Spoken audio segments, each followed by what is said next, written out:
حضرت صالح علیہ السلام نے اپنی قوم کو حضرت ہود علیہ السلام کی طرح بہت سی نصیحتیں کی، لیکن انہوں نے بھی اسی طرح کفر کیا جس طرح قوم عاد نے کیا۔ صالح علیہ السلام نے اپنی قوم کو ڈرایا، مگر وہ اس پر مقابلے پر اتر آئے اور کہنے لگے اگر تو سچا ہے تو کوئی معجزہ لے آ، لیکن وہ معجزہ ہماری مرضی کے مطابق ہوگا۔ اس سرکش قوم نے آپ علیہ السلام کے لیے یہ معجزہ طلب کیا کہ آپ اس پہاڑی کی چٹان سے ایک گابن اونٹنی نکالیے جو خوب فربا اور انتہائی خوبصورت ہو اور عیبوں سے پاک ہو۔ چنانچہ آپ علیہ السلام نے چٹان کی طرف اشارہ کیا تو وہ فوراً پھٹ گئی اور اس میں سے ایک نہایت ہی خوبصورت اور تندرست بلند قامت اونٹنی نکل پڑی جو گھابن تھی، اور نکل کر اس نے ایک بچہ بھی جنا، اور یہ اپنے بچے کے ساتھ میدانوں میں چرتی پھرتی رہی۔ اس بستی میں ایک ہی تالاب تھا جس میں پہاڑوں کے چشموں سے پانی گر کر جمع ہوتا تھا۔ آپ علیہ السلام نے فرمایا اے لوگو دیکھو یہ معجزے کی اونٹنی ہے، ایک روز تمہارے تالاب کا سارا پانی پی ڈالے گی اور ایک روز تم پینا۔ پھر آپ علیہ السلام نے قوم سمود کے سامنے یہ تقریر فرمائی اے میری قوم، اللہ کی عبادت کیا کرو جس کے سوا کوئی معبود نہیں، بے شک تمہارے پاس تمہارے رب کی طرف سے روشن دلیل آئی ہے، یہ اللہ کا ناقہ ہے اور تمہارے لیے نشانی، تو اسے چھوڑ دو کہ اللہ کی زمین میں کھائے اور اسے برائی سے ہاتھ نہ لگاؤ کہ تمہیں دردناک عذاب آئے گا۔ چند روز قوم سمود نے اس تکلیف کو برداشت کیا، کیونکہ ایک دن ان کو پانی ملتا تھا اور ایک دن نہیں ملتا تھا، کیونکہ اس دن تالاب کا سارا پانی اونٹنی پی جاتی تھی۔ اس لیے ان لوگوں نے طے کر لیا کہ اس اونٹنی کو قتل کر ڈالیں۔ چنانچہ اس قوم میں قدار بن سالف جو سرخ رنگ کا بری آنکھوں والا پستہ قد آور نوجوان تھا اور ایک زناکار عورت کا لڑکا تھا، ساری قوم کے حکم سے اس اونٹنی کو قتل کرنے کے لیے تیار ہو گیا۔ حضرت صالح علیہ السلام کے منع کرنے کے باوجود بھی اس قدار بن سالف نے پہلے تو اونٹنی کے چاروں پاؤں کاٹ ڈالے اور پھر اسے ذبح کر دیا، اور انتہائی سرکشی کے ساتھ حضرت صالح علیہ السلام کے ساتھ بے ادبانہ گفتگو کرنے لگا۔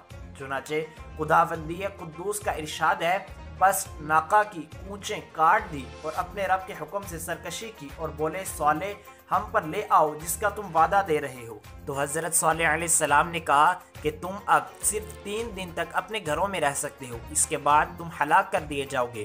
وہ لوگ ڈرنے کی بجائے صالح علیہ السلام کو دھمکیاں دینے لگے اور کہنے لگے اگر تم سچے ہو تو ہم پر عذاب لے آؤ۔ اس کے بعد وہ مشورہ کرنے لگے کہ آج رات صالح علیہ السلام کو بھی مار ڈالو۔ انہوں نے آپس میں قسمیں کھا کھا کر عہد کیا کہ آج ہی صالح اور اس کے گھر والوں پر چھاپا مار کر اس کے وارثوں سے کہہ دیں گے کہ اس کی ہلاکت کے وقت ہم موجود نہیں تھے اور ہم بالکل سچے ہیں۔ یہ لوگ صالح علیہ السلام کے گھر کی طرف چلے کیونکہ ان کا گھر پہاڑی کی چوٹی پر تھا۔ جب وہ لوگ پہاڑ پر چڑھ رہے تھے تب زمین ہچکولے کھانے لگی، ایک چٹان اوپر سے آئی اور ان تمام کو پیس کر رکھ دیا۔ ان 9 لوگوں کی ہلاکت کے ساتھ ہی اللہ کا عذاب شروع ہو چکا تھا۔ چنانچہ صالح علیہ السلام نے اپنی قوم کے لوگوں کے ساتھ اس بستی کو چھوڑ دیا۔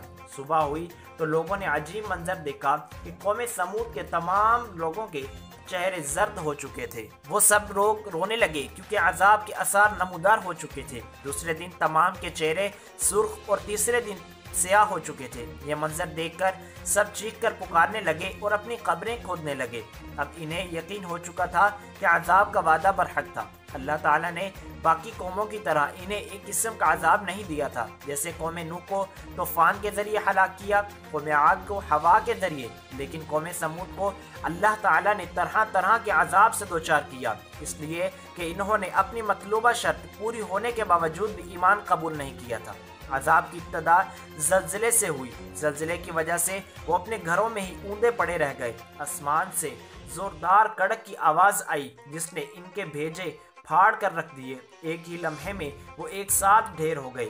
ان کی حالت اللہ تعالیٰ نے یوں بیان فرمائی، قوم سمود کے حال میں نشانی ہے، جب ان سے کہا گیا ایک وقت تک فائدہ اٹھا لو تو انہوں نے اپنے پروردگار کے حکم سے سرکشی کی، سو ان کو کڑک نے آ پکڑا اور وہ دیکھتے رہ گئے کہ وہ نہ تو اٹھنے کی طاقت رکھتے تھے اور نہ ہی مقابلہ کر سکتے تھے۔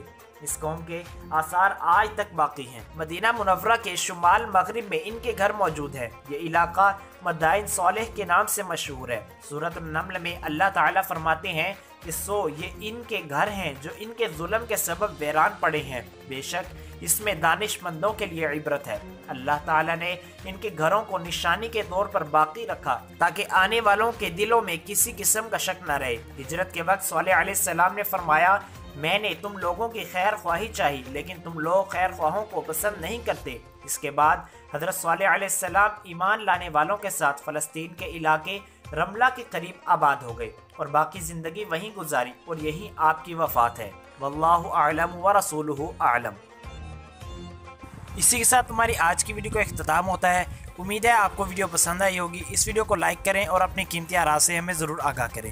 ایسی مزید اسلامک ویڈیوز دیکھنے کے لیے ہمارا چینل ضرور سبسکرائب کریں۔ اللہ حافظ۔